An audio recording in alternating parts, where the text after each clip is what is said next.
Hello दोस्तों, स्वागत है आपका अपने इस चैनल फैक्ट स्टडी में। आज की इस वीडियो में जानेंगे यूपी पुलिस कांस्टेबल भर्ती के लिए जो आपका एडमिट कार्ड आया है, इसमें क्या क्या इंपॉर्टेंट निर्देश दिए गए हैं। साथ ही मेरे कुछ दोस्त हैं जिनको जो शिक्षक हैं और उनकी भी ड्यूटी लगी है, तो उनसे मैंने बात की तो मुझे पता चला किस तरीके का माहौल आपके एग्जाम सेंटर में रहने वाला है।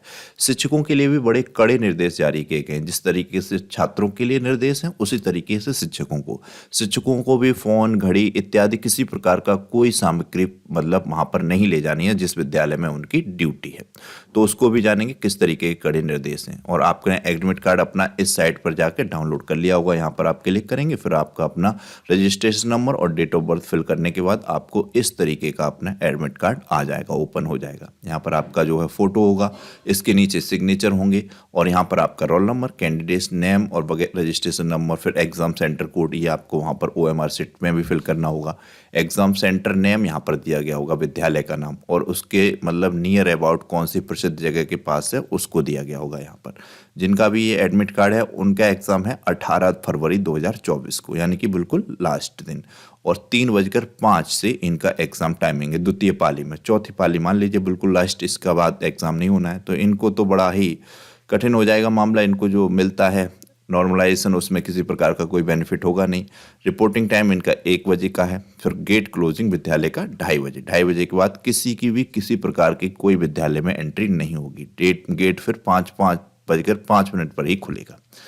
ये निर्देश हैं, इनको जानते हैं। जैसे कि OMR आधारित है ऑफलाइन परीक्षा, 150 प्रश्न आने हैं, 120 मिनट का समय है। 120 मिनट में 150 प्रश्न करने हैं। तो प्रैक्टिस कर ली होगी आप सब लोगों ने, अपना जो है टेस्ट दिए होंगे उसमें। और गलत प्रश्न पर 0.5 यानी कि आधा नंबर कटेगा। आपको किसी भी प्रकार की OMR शीट में व्हाइटनर, इरेजर, ब्लेड इनका उपयोग नहीं करना है, वरना आपका मामला गड़बड़ हो जाएगा, निरस्त कर दिया जाएगा। प्रश्न पत्र पर किसी प्रश्न में हिंदी भाषा में किसी विवाद पर प्रश्न अंग्रेजी के संस्करण का मान्य होगा। अभ्यर्थी को प्रश्न पत्र में उल्लिखित रिपोर्टिंग समय के अनुसार केंद्र पर रिपोर्ट करना है। मतलब जो रिपोर्टिंग टाइम दिया गया है 1 बजे, तो यहाँ पर पहुंच जाना है। 1 नहीं तो 1:30 बजे तक तो पहुंच ही जाना है। इस तरीके की कोशिश कीजिएगा। अभ्यर्थी को प्रवेश पत्र में उल्लेखित रिपोर्टिंग टाइम, ये तो वही है, प्रवेश पत्र में उल्लेखित गेट बंद होने के समय के अनुसार परीक्षा केंद्र को मुख्य द्वार बंद कर दिया जाएगा। गेट बंद होने के बाद किसी भी प्रकार का कोई अनुमति नहीं है किसी के भी प्रवेश की, ना ही शिक्षक की ना ही छात्र की। 2:30 बजे जो गेट बंद दिया गया है, इसके बाद किसी को कोई एंट्री नहीं मिलेगी। फिर आपका अगर नहीं पहुंच पाते हैं तो गलती आपकी है। अभ्यर्थी फोटो पहचान पत्र के रूप में मूल आधार कार्ड, सभी के पास होगा ही आधार कार्ड नहीं है तो इसके अलावा जो दिए गए हैं पैन कार्ड, पासपोर्ट या ड्राइविंग लाइसेंस या ई आधार कार्ड की हार्ड कॉपी, ये आप ले जा सकते हैं। इसके अलावा अन्य कोई भी पहचान पत्र स्वीकार नहीं होगा। तो अपना जो है पहचान पत्र ले जाएं, मूल आधार कार्ड, और उसका एक फोटोकॉपी भी ले जाएं। परीक्षा केंद्र पर पहुंचने पर अभ्यर्थी को प्रवेश पत्र और मूल पहचान पत्र के सत्यापन के बाद ही केंद्र में प्रवेश की अनुमति दी जाएगी। वहां पर आपका पहले सत्यापन होगा, 3 जगह सत्यापन होगा। पहले आपका हो सकता है पुलिस की सिपाही सत्यापन करें, कोई अवैध सामग्री तो नहीं आपके। फिर गेट में प्रवेश के बाद आपका सत्यापन होगा। फिर आप जब परीक्षा कक्ष में पहुंच जाएंगे, वहां पर भी एक बार आपको जो है परीक्षा कक्ष में उपस्थित टीचर हैं वो भी चेक करेंगे आपका जो है डॉक्यूमेंट्स हैं आपके पास सारे के नहीं है। परीक्षा केंद्र में अभ्यर्थी को बायोमेट्रिक और आइरिस और फोटोग्राफ लिया जाएगा। वहां पर आपका बायोमेट्रिक होगा, उसके बाद आंखों पर जो मशीन लगती है, आपने देखा होगा पहले पेपर दिए होंगे, उनके माध्यम से पता किया जाएगा आप मतलब रियल छात्र हैं, कहीं आप कोई फर्जी छात्र तो नहीं बैठा है, इस तरीके का। वहां पर फोटोग्राफ भी लिया जाएगा। पहचान पत्र से मेल न होने पर अभ्यर्थी को परीक्षा में बैठने की अनुमति नहीं दी जाएगी। परीक्षा समाप्त होने तक किसी अभ्यर्थी को परीक्षा कक्ष से बाहर जाने की अनुमति नहीं है। ये बहुत इंपॉर्टेंट है।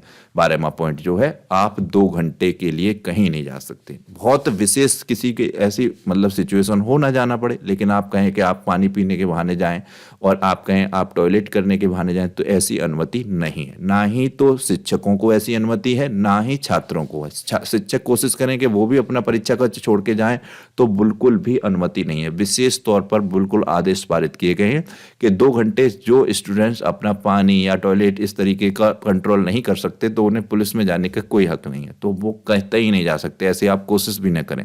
पानी वगैरह बोतल तो ले नहीं जानी है, लेकिन आपको वहां पर अगर ज़्यादा ज़रूरत पड़ती है तो परीक्षा में जो कक्ष निरीक्षक होंगे वही आपको उपलब्ध करा देंगे। घड़ी वगैरह ऐसी चीज़ भी नहीं ले जानी है। तो ये ध्यान रखना है। ये विशेष तौर पर टीचर्स के लिए भी हैं बिल्कुल अच्छे तरीके से। यह प्रवेश पत्र केवल निर्धारित परीक्षा तिथि एवं परीक्षा पाली के लिए ही मान्य है। किसी भी परिस्थिति में परीक्षा की तिथि पाली केंद्र में परिवर्तन की अनुमति नहीं है। कोशिश भी ना करें किसी प्रकार के कि आप सेकंड पाली में, ऐसा तो आपको पता ही होगा, सामान्य सी चीज़ है। तो ये ध्यान रखना है। अभ्यर्थी को सलाह दी जाती है कि वे परीक्षा में कम से कम दिन पूर्व अपने परीक्षा केंद्र और वहां तक पहुंचने का पता लगा लें ताकि परीक्षा के दिन समय पर केंद्र पर पहुंच सकें। केवल सूची में नामित अभ्यर्थी को उनसे संबंधित दिनांक, समय तथा पाली की परीक्षा केंद्र में अनुमति दी जाएगी, इसके अलावा किसी को भी नहीं। सभी अभ्यर्थियों को सलाह दी जाती है कि परीक्षा केंद्र पर कोई भी कीमती सामान लेकर न जाएं। क्या जरूरत है किसी भी इम्पोर्टेंट या बहुत ही ज़्यादा पैसे सामान ले जाने की, बस आप आ जा सकें इतना पैसा आपकी जेब में होना चाहिए किराया का, उसके अलावा ज़्यादा ले जाने की कोई ज़रूरत है नहीं। और ना ही आप किसी प्रकार की घड़ी या अंगूठी या चेन वगैरह ऐसी चीज़ को पहन के जाएं। और ऐसा ही आधे शिक्षकों के लिए वो भी ना जाएं। जिस तरीके से आपका ये 13 तारीख को एडमिट कार्ड आया, 13 तारीख को ही सभी शिक्षकों के पास भी नोटिस आ गया किन शिक्षक की कहाँ पर ड्यूटी लगेगी। फिर 14, 15 इस डेट में उनकी मतलब ट्रेनिंग चल रही है, किस तरीके से उनको परीक्षा करानी है, ये भी चल रहा है। तो मेरे कुछ मिलने वाले हैं, उन्होंने बताया किस तरीके से क्या क्या मामला रहने वाला है।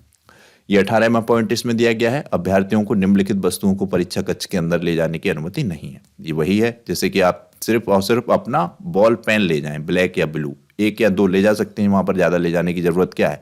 घर पर ही चेक कर लें सही से काम कर रहा है कि नहीं करना है।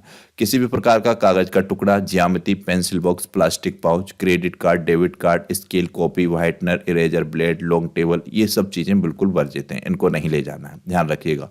कोई भी इलेक्ट्रिक गैजेट तो बिल्कुल ही नहीं ले जाना है, मोबाइल फ़ोन, कैमरा, घड़ी, Bluetooth device, pen drive, earphone, microphone, page, ये सब कुछ नहीं।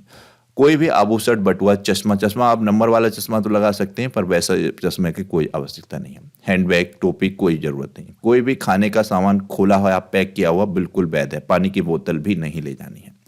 यही शिक्षकों के लिए, वे शिक्षकों को भी कोई विशेष प्रकार का चश्मा, पर्स या फिर कोई टोपी या फिर उनको घड़ी, ये सब बिल्कुल नहीं ले जाना है, क्योंकि उनको बता दिया गया है बाकायदा, जिस भी विद्यालय में उनकी ड्यूटी है वहाँ उनको बाकायदा ट्रेनिंग करवाई जा रही है किस तरीके से आपको कक्षा में बच्चों से व्यवहार करना है, किस तरीके से कितने टाइम पर आपको कॉपी वितरित करनी है, कब लेनी है कॉपी, अगर किसी बच्चे को कोई सावधानी होती है तो किस तरीके से आपको देखना है उसको।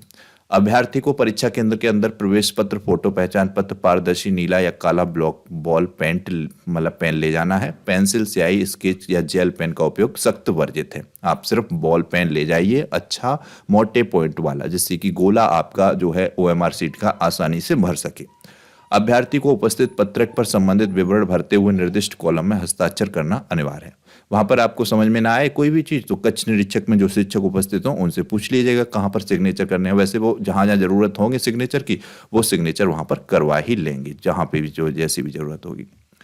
परीक्षा के दौरान अभ्यर्थी को पूरी तरह शांति बनाए रखनी है। अभ्यर्थी को एक दूसरे से किसी भी प्रकार का लेन देन अथवा बातचीत की अनुमति नहीं है। ऐसा नहीं है कि आप वहाँ पे दोस्ती करने लग जाएं किसी से कुछ पूछने के लिए, बिल्कुल भी नहीं। वरना हो सकता है कि बहुत ज़्यादा सख्त टीचर हो तो वो आपको बाहर कर दे और परीक्षा में व्यवधान पैदा हो जाए। यदि कोई ऐसा करता पाया गया तो अनुचित साधन माना जाएगा। OMR उत्तर पुस्तिका को भरने के लिए निर्देश जो है बोर्ड की वेबसाइट जो है uppbpb.government.in पर लिखित परीक्षा की प्रक्रिया में उपलब्ध हैं। परीक्षार्थी को सलाह दी जाती है कि खुद को वहां से मतलब जानकारी प्राप्त कर लें। OMR उत्तर पुस्तिका या उपस्थित पत्रक को भरने में हुई त्रुटि के लिए अभ्यर्थी स्वयं जिम्मेदार होंगे अगर किसी प्रकार की त्रुटि हो जाती है तो। यदि कोई अभ्यर्थी अपने आवंटित सीट को बिना अनुमति के बदलता है या किसी कागजात या दस्तावेज का आदान प्रदान करता है अन्य अभ्यर्थी के साथ, तो ऐसा पाए जाने पर अभ्यर्थी को परीक्षा से वंचित कर दिया जाएगा। तो किसी भी प्रकार की कोई हरकत नहीं करनी। जितनी जिम्मेदारी प्रशासन की है उतनी ही जिम्मेदारी छात्रों की भी है कि परीक्षा सकुशल तरीके से हो। आप भी कहीं से ऐसा प्रयास ना करें कि कहीं ऐसे जाल में फंस जाए कि पेपर आ जाए, ऐसा बिल्कुल भी ना करें। कोशिश करें कि बिल्कुल अच्छे तरीके से परीक्षा संपन्न हो।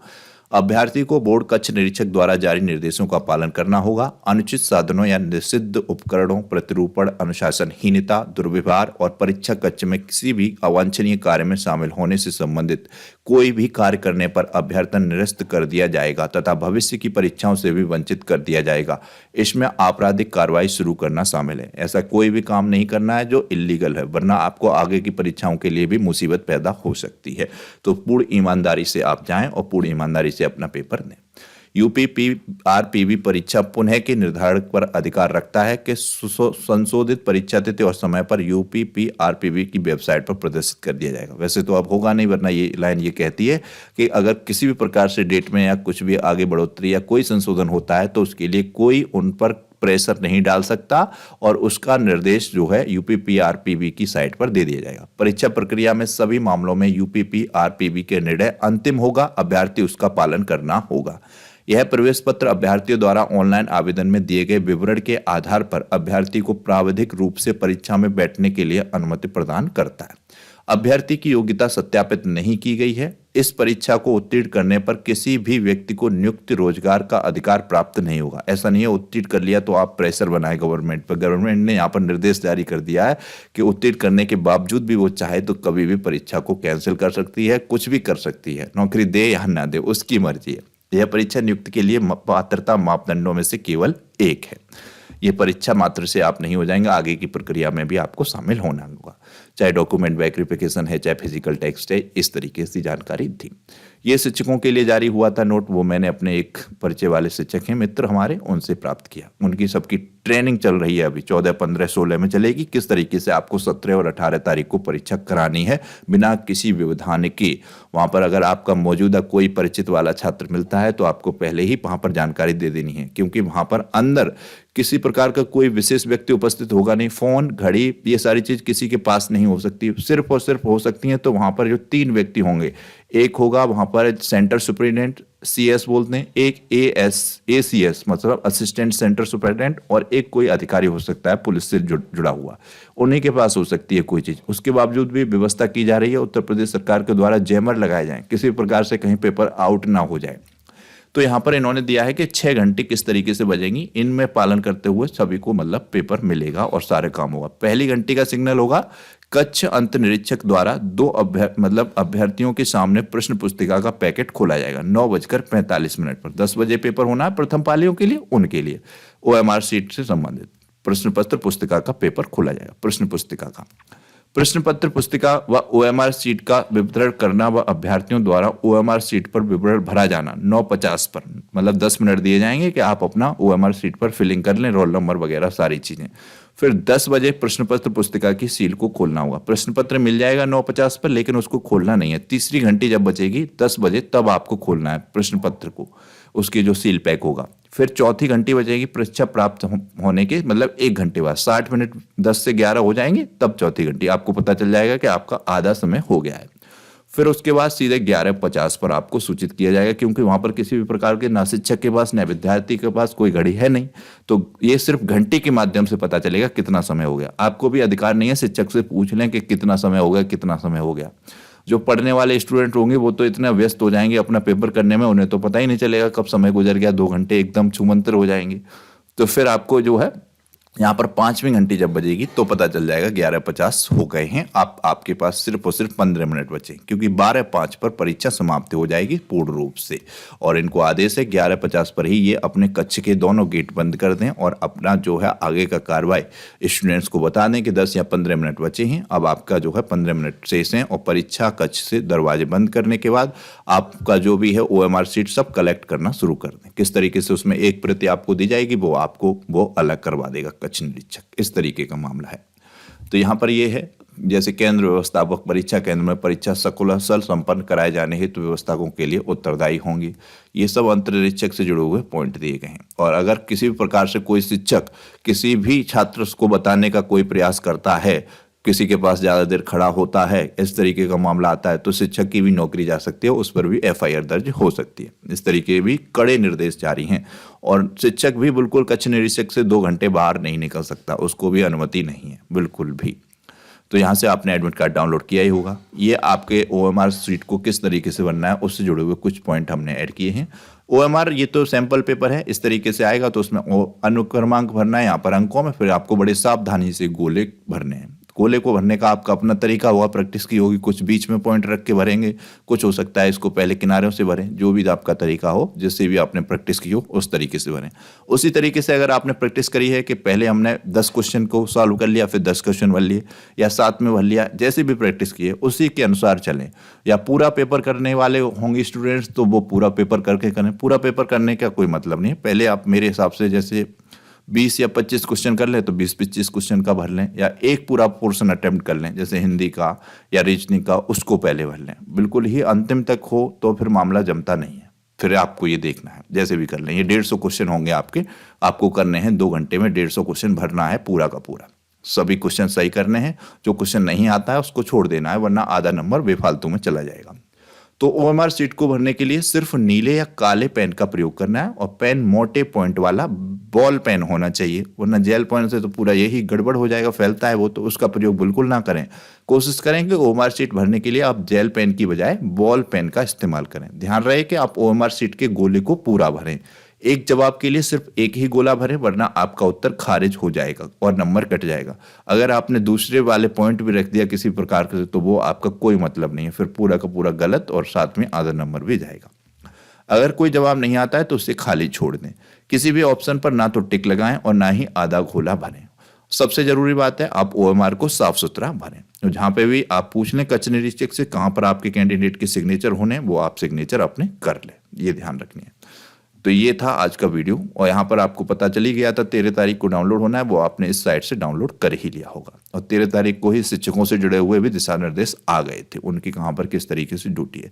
तो कोई प्रयास ऐसा ना करे कि वो जुगाड़ करने का कोशिश करे, लोकल में अगर किसी का विद्यालय है तो ऐसा प्रयास बिल्कुल ना करे कि वो अपनी सोर्स लगाए, उसका कोई फायदा नहीं होगा, आपको भी नुकसान होगा, शिक्षक को भी नुकसान होगा।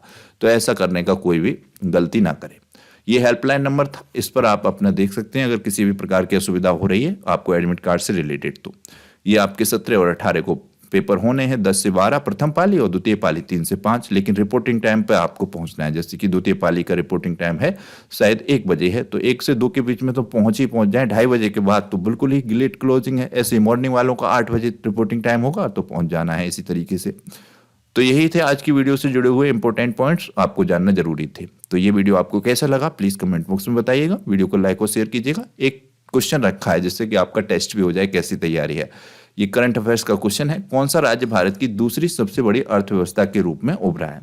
4 ऑप्शन दिए गए हैं, इनमें से आपको राइट आंसर बताना है कौन सा राज्य है जो भारत की दूसरी सबसे बड़ी अर्थव्यवस्था के रूप में उभरा है। तो चैनल को सब्सक्राइब कर लीजिएगा, बेल आइकन को प्रेस कीजिएगा, वीडियो को लाइक और शेयर कीजिएगा। Thank you so much.